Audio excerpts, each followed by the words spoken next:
অনেক দিনের পেন্ডিং কাজ। কিছু শীতের জামা কাপড় যেরকম কোট, জ্যাকেটস, এগুলো অনেক দিন ধরেই ভাবছি ড্রাই ক্লিনিংয়ে দেবো। তবে এখানকার যা ওয়েদার, সারাটা বছর শীতের জিনিসগুলো যে কোথায় ঢুকে বসে থাকে সেগুলোর কথা মনেও পড়ে না। শীতের মধ্যে আবার হঠাৎ করে যদি কোথাও বাইরে যাওয়ার প্ল্যান হয়, তাই এগুলোকে মনে করে আজকে নিয়ে এলাম। Hello and good evening friends, কেমন আছো তোমরা? আশা করি তোমরা সকলে খুব খুব খুব ভালো আছো। আজকে যখন বিকেলে বেরিয়েছি, ভাবলাম মায়ের একটা খুবই ফেভারিট খাবার ফুলুরি। ওই যে ঠেলার উপরে বড় একটা কড়াইয়ে ছোট ছোট ডালের বড়ার মতন ভাজে না, সেই ফুলুরি মায়ের যে কি ফেভারিট কি বলবো। আর আজকে সেই ফুলুরি খুঁজতে গিয়ে পুরো সল্টলেক ঘুরে বেড়ালাম, পেলাম তো না। তার উপর এত লেট হয়ে গেল আর মায়ের বাড়ি যাওয়া হলো না। নেটফ্লিক্সে দেখলাম করিনা কাপুরের একটা থ্রিলার রিলিজ হয়েছে। দেখতে শুরু করব তার আগেই ক্যারামেল পপকর্নের কথা মনে পড়লো। ইস, কতদিন হলো সিনেমা হলে গিয়ে ক্যারামেল পপকর্ন খাইনি। রাতের দিকে এসব খাবারের চিন্তা আসলে নিজেকে আর আটকাতে পারি না। মনে পড়লো ফ্রিজে দোসা ব্যাটারটা আছে, বাস বের করে একটা দোসা বানিয়ে নিলাম। আর তারপর কি করলাম দেখো, ফ্রিজে একটা হার্শিস চকলেট সিরাপ ছিল। চকলেট সিরাপটা গরম দোসার উপরে দেওয়া মাত্রই একটা দারুণ ফ্লেভার। একটা কথা আছে না, necessity is the mother of all invention. আমার এই চকলেট দোসাটা কিন্তু আমার সেই ইন্টেন্স সুইট ক্রেভিং থেকেই কিন্তু তৈরি হলো। ওয়াও মোমোতে দেখেছি চকলেট মোমো বিক্রি হয়, তাহলে চকলেট দোসাই বা কেন হবে না? খেতে যে কি ভালো হয়েছিল। তবে আমার দোসাটা যতটা ইন্টারেস্টিং ছিল ততটাই বোরিং ছিল মুভির স্টার্টিংটা, তাই বন্ধ করে ঘুমিয়ে পড়লাম। এখন বাজে প্রায় 12:30 আর ব্লগটা কন্টিনিউ করছি আমার দিনের প্রথম দুধ চা দিয়ে। স্কুল বলো কলেজ বলো, সারা জীবনই আমার ঘুম ভাঙতো এক কাপ দুধ চা দিয়ে। লাস্ট কয়েক বছর হলো আমি সেই অভ্যেসটা ছেড়েছি। প্রবাবলি কোভিড টাইমে ঘুম থেকে উঠেই শরীরটাকে অ্যাসিডিক না করার জন্য আমার এত বড় স্যাক্রিফাইস। তাই এখন সকালে খাই একটা ব্ল্যাক কফি, আর তার আগে জাস্ট ঘুম থেকে উঠে এক গ্লাস লেবু জল, হালকা গরম জল আর লেবু, তার মধ্যে মধু নুন কিছু না। আর এটা কিন্তু আমি বছরের পর বছর কন্টিনিউ করে যাচ্ছি। আর তারপর ব্রেকফাস্ট বলতে আমি খাই শুধু একটা হাফ বয়েল ডিম। এটা কিন্তু কোনো ডায়েটিং না, সকালবেলা খিদে পায় না তাই খাই না। তবে আজকে লাঞ্চটা হয়ে গেলেই ডিনারের জন্য বানাবো চিকেন স্টু। চিকেন স্টুয়ের জন্য আগের থেকেই দেখেছো সব কিছু রেডি করে নিয়েছি। চিকেন লেগ থাইয়ের পিস নিয়েছি, তারপরে আলু, গাজর, পেঁয়াজ, কাঁচা লঙ্কা, কারি পাতা, একটু পেপার, আদা রসুন কুচনো, আর গার্নিশিংয়ের জন্য রয়েছে এইটা ব্রেস্তা, একটু কাজু আর কিশমিশ। আর মেন আইটেম এই কোকোনাট মিল্ক, নারকেলের দুধটা বের করে আমি এর মধ্যে রেখে দিয়েছি। আগে সব জোগাড় করে নিলে রান্না করা যে কি ইজি হয়ে যায় কি বলবো। আজকে আমি বের করেছি আমার এইটা কেরালা থেকে কিনে আনা এই পাত্রটা। এরকম অনেক সাইজের আমার কাছে কেনা আছে, আমি কেরালা ছিলাম তখন কিনেছিলাম। এগুলোতে রান্না করতে ভীষণ ভালো লাগে। আমার নারকেল তেলের গন্ধটা খারাপ লাগে না বলে আমি ভার্জিন কোকোনাট অয়েলে বানাই, তোমরা যে কোনো সাদা তেলে বানাবে। আমি কেরালায় থেকেছি তাই নারকেল তেলের গন্ধে আমার কোনো অসুবিধা হয় না, আমার ভালোই লাগে। মরক্কো বেড়াতে গিয়ে আমার বন্ধুরা আমার জন্য এপ্রিলটা এনেছিল না, তোমাদের দেখিয়েছিলাম। আজকে এটাকে পরে ফেলেছি। শেফ একদম ready, so let's get started.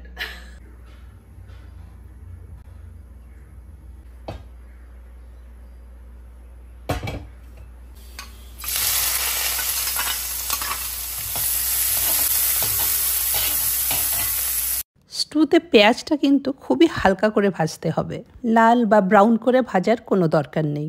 পুরো ব্যাপারটাই দেখতে হবে একটু সাদা সাদা। হলুদ, লঙ্কার গুঁড়ো, মশলা কিছুই দিতে লাগে না, অথচ ফুল অফ ফ্লেভার। আদা রসুন কুচি দিলাম ঠিকই, কিন্তু সেটাও খুবই অল্প, জাস্ট ফ্লেভারটা এনহ্যান্স করার জন্যে। এখনই যা গন্ধ বেরোচ্ছে।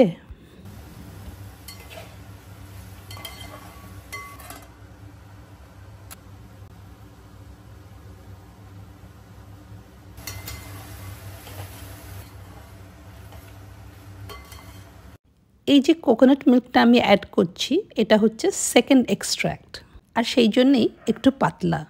প্রথমে যেটা তোমাদের দেখিয়েছিলাম সেটা ছিল ফার্স্ট এক্সট্র্যাক্ট, সেটাও দেব কিন্তু একটু পরে।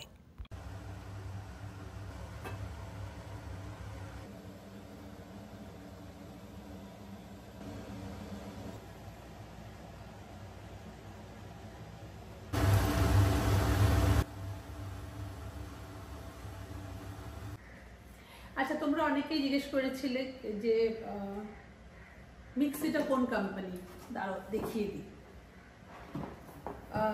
মিক্সিটা হচ্ছে কুকওয়েল বুলেট। এটা অ্যামাজন থেকেই আনিয়েছি, তোমরা চেক করো, পেয়ে যাবে। এখন ডিসকাউন্ট আছে, বেশ ভালো।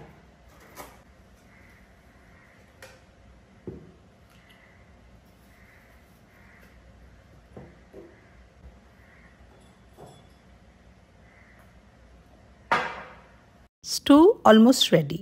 আর এই যে লাস্টে আমি ভাজা কাজু কিশমিশ আর ব্রেস্তা অ্যাড করলাম, সেটা কিন্তু totally optional. Restaurant style chicken stew খেতে গেলে হয়তো তোমরা এগুলো পাবে, কিন্তু বাড়িতে বানালে ব্রেস্তা জেনারেলি ইউজ করে না। আর এই দেখো, এটা হলো কেরালা চিকেন স্টুয়ের ফাইনাল লুক। চিকেন স্টুটা বানিয়ে রাখলাম আর দোসার ব্যাটারটা বাইরে বের করে রেখে দিলাম। গরম গরম দোসার সঙ্গে চিকেন স্টুটা যা লাগবে না খেতে। রান্না অলমোস্ট ডান, তাই ভাবলাম সুব্রতকে নিয়ে একটু মায়ের মন্দির ঘুরে আসি। তবে বেরোনোর আগে রূপার কাছ থেকে আনা সেকেন্ড টপটা ভাবলাম তোমাদের দেখিয়ে দিই। আমার তো এটাও খুব পছন্দ হয়েছিল, তবে ইন্ডিগো কালারের আমার অনেক জামা কাপড় আছে, তাই ঠিক করলাম রূপাকে এটা ফেরত দিয়ে দেবো। কিন্তু তোমরা আমাকে বলবে দুটোর মধ্যে কোনটা বেশি ভালো, গামছা কুর্তিটা না এই ইন্ডিগো টপটা। মন্দিরে মায়ের দর্শন করে সবে গাড়িতে উঠেছিলাম। চিকেন স্টুয়ের খবর পেয়ে জয় কিন্তু অলরেডি বাড়িতে পৌঁছে গেছে। বাবা ছড়িয়ে একদম, দাঁড়া তোর লেপ কম্বল এবার বের করে দিতে হবে। হয়েছে ঠিক আছে, ঘুমো করো, শো অত করতে পারবো না, ঠিক আছে চলো। ভূত কই পুটকি, তুই নাকি আমাকে ভয় পাওয়াবি? এটা কি ড্রেস দেখি, একটু নিচু করে নে।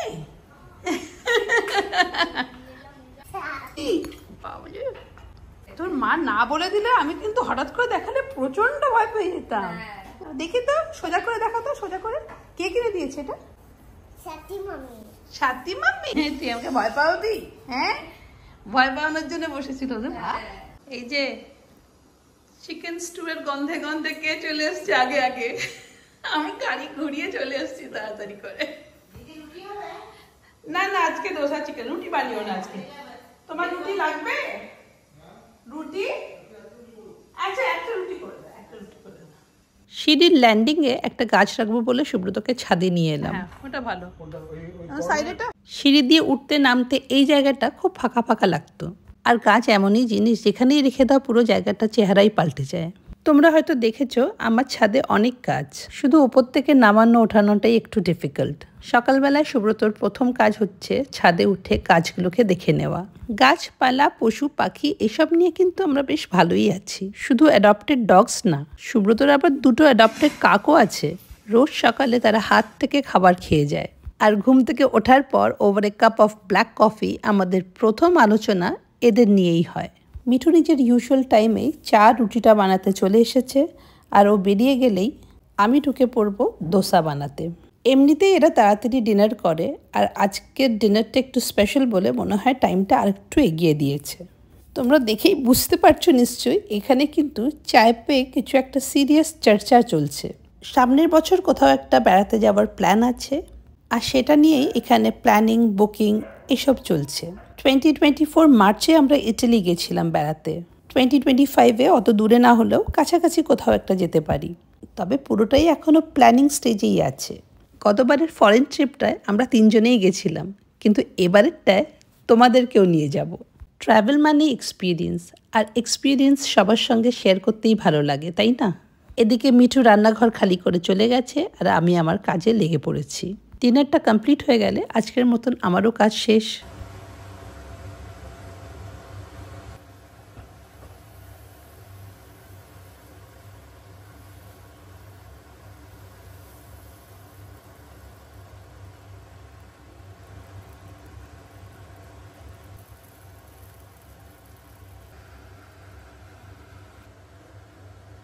আমি আগেই বলে দিলাম, গরম গরম দোসা যদি স্ট্রেট ফ্রম দ্য প্যান খেতে হয় তাহলে একজন করেই খেতে হবে, আর একসঙ্গে খেতে হলে আমাকে আগেই বেশ কয়েকটা বানিয়ে রাখতে হবে। তবে দোসা গরম গরম না খেলে ক্রিস্পি ব্যাপারটাই থাকে না। তাই আগে জয়কে খাইয়ে তারপরে সুব্রতকে বসিয়ে দিলাম।